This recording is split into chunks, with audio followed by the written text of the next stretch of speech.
যাদের সংসারে শান্তি নাই তারা 5 ওয়াক্ত নামাজের পরে এই আমলগুলো করুন, দেখবেন আপনার সংসারের মধ্যে অনেক শান্তি বর্ষিত হবে।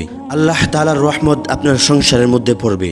আল্লাহ তাআলা আপনার সংসারের মধ্যে এমনভাবে রহমত ও বরকত রিজিক দান করবেন আপনি কল্পনাও করতে পারবেন না। রাসূল সাল্লাল্লাহু আলাইহি ওয়াসাল্লাম প্রতিদিন এই আমলগুলো করতেন, কখনোই এই আমলগুলো ছাড়েননি। এজন্যই আমরা চেষ্টা করব আমাদের সংসার উন্নতি করার জন্য এই আমলগুলো করতে।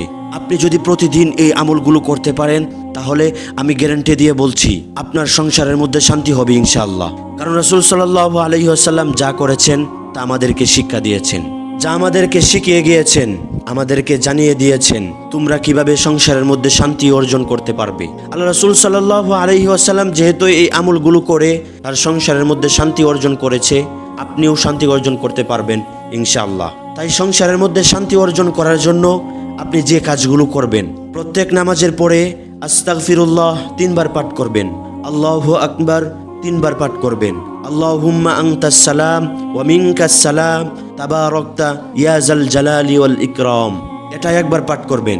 এই 3টি আমল আপনি প্রত্যেক নামাজের পর করবেন, ইনশাআল্লাহ আপনার সংসারের মধ্যে শান্তি বর্ষিত হবে।